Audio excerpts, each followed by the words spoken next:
TDP YCP అభ్యర్థుల house అరెస్టులు జరుగుతున్నాయి. 11 గంటలకు బోస్ బొమ్మ సెంటర్కు రావాలని సవాల్ విసిరారు టీడీపీ అభ్యర్థి కొలికపూడి శ్రీనివాస్. కొలికపూడితో చర్చకు కార్యకర్త చాలంటూ వైసీపీ అభ్యర్థి స్వామిదాస్ సవాల్ విసిరారు. ఇద్దరు నేతల మధ్య సవాళ్లు ప్రతి సవాళ్లతో రచ్చరాజుకుందక్కడ. ఏం జరుగుతుందో అని ఆసక్తిగా ఎదురు చూస్తున్నారు జనం. ఆరోపణలు నిరూపిస్తే రాజకీయాల నుంచి తప్పుకుంటామంటున్నారు వైసీపీ నేతలు. ఇద్దరు నేతల నివాసాల వద్ద భారీగా బందోబస్తు ఏర్పాటు చేశారు. ఆ విజువల్స్ ని మీరు చూస్తున్నారు ఆర్టీవీ స్క్రీన్ మీద. నేతల బాటల యుద్ధం పతాక స్థాయికి చేరుతుందని చెప్పుకోవాలి.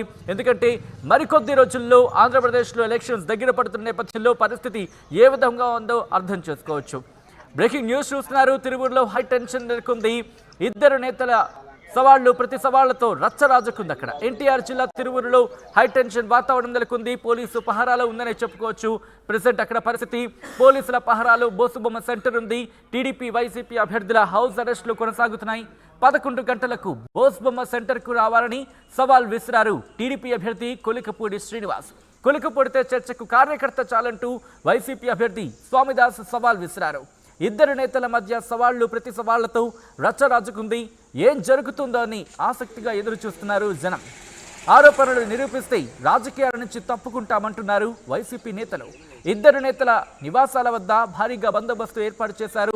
విజువల్స్ ను మీరు చూస్తున్నారు ఆర్టీవీ స్క్రీన్ మీద. ఇదే అంశానికి సంబంధించి కొలికపూడి శ్రీనివాస్ ఆయన రియాక్ట్ అయ్యారు. ఒకసారి ఆయన ఏమన్నారో చూద్దాం.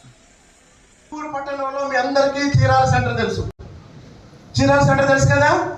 భవిష్యత్తులో అంటే పొట్టి శ్రీరాములు గారి వచ్చే జయంతికి ఆ చీరాల సెంటర్లో పొట్టి శ్రీరాములు గారి 15 అడుగుల విగ్రహం పెట్టి ఆ సెంటర్ పేరు పొట్టి శ్రీరాములు సెంటర్ గా మారుతుంది.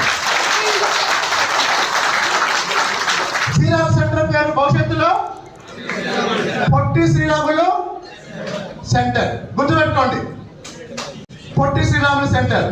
ఊరు నడిబొడ్డున ఈ రాష్ట్రం కోసం ప్రణమించిన పొట్టి శ్రీరాముల్ని మనం వైశ్యుడిగా చూడకూడదు. మహాత్మా గాంధీని మనం వైశ్యుడిగా చూడకూడదు.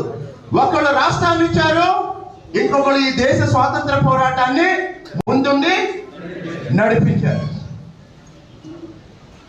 నా గురించి ఎవరో చెప్తున్నారు, వాడిని కొట్టాడంట ఇన్ని కొడతాడంట అని. ఈ రెండు తప్ప 27 సంవత్సరాల నుంచి నేను ఐఏఎస్ అకాడమీ నడుపుతున్నా.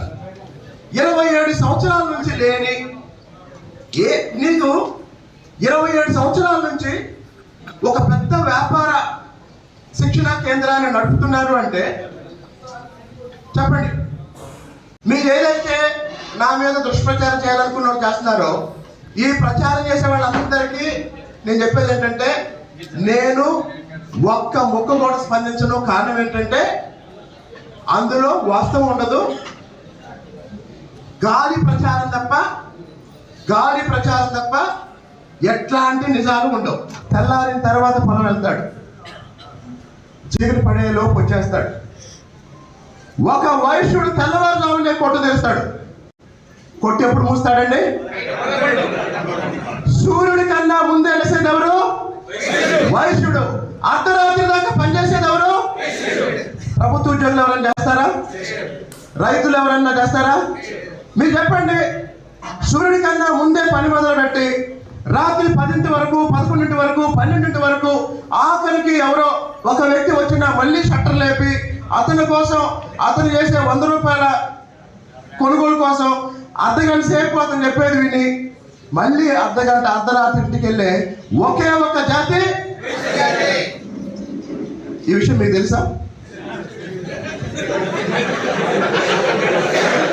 చెప్పండి, ఈ విషయం మీకు తెలుసా? సరే, ఇప్పుడు వైశ్యుడికి కష్టమే పెట్టుబడి, క్రమశిక్షణే మీ ఆస్తి. మీరు గమనించండి, సమాజంలో సంపాదించింది. నేను ఒక విషయం చెప్తా.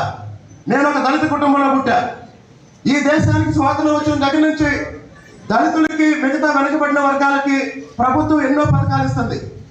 లేదా ఈరోజు సమాజంలో పేదవాళ్ళ కోసం ప్రభుత్వాలు చాలా చేస్తున్నాయి. మరి ఇన్ని చేస్తున్నా ఎందుకు పేదరికం తగ్గట్లేదో తెలుసా?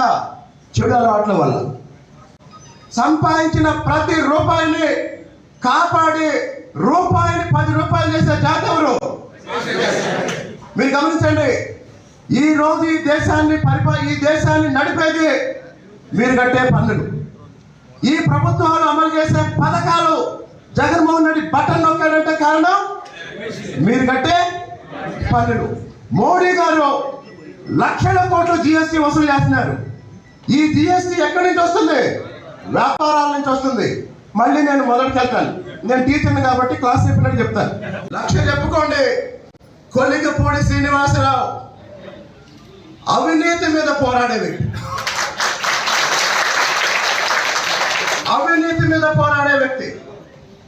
సంవత్సరం క్రితం ఎమ్మెల్సీ ఇస్తానన్నా నేను వెళ్ళలేదు.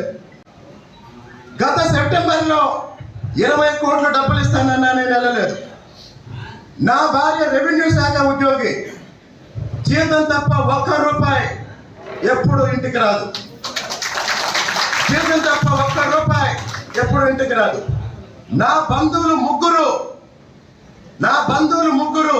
ఉన్నత పదవుల్లో ఉండి అవినీతికి పాల్పడితే ఏసీబీకి పట్టించిన వ్యక్తిని నేను. ఈ ఎన్నికల గురించి కాదు. కొలికపూడి శ్రీనివాసరావు అనే వ్యక్తిని ఎవరూ కొనలేరు. ఈయన ప్రేమ తప్ప, ఈయన మంచి మనసు తప్ప. కాబట్టి వైశ్య సోదరులందరికీ చెప్తున్నాను, వైశ్యులకు భూములు ఉండవు. ఉంటాయండి? భూములు ఉంటాయా? లేవు. ఈ అభివృద్ధి. నేను ఈ ఎన్నికలకి క్షణం తీరిక లేకుండా ప్రచారం చేస్తా.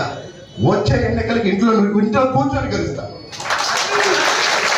ఎందుకో తెలుసా? నేను 5 సంవత్సరాలు చేసిన నా పని చూసి తిరువూరు నియోజకవర్గంలో 90% నాకు ఓటేస్తాను. 90% నాకు ఓటేస్తాను.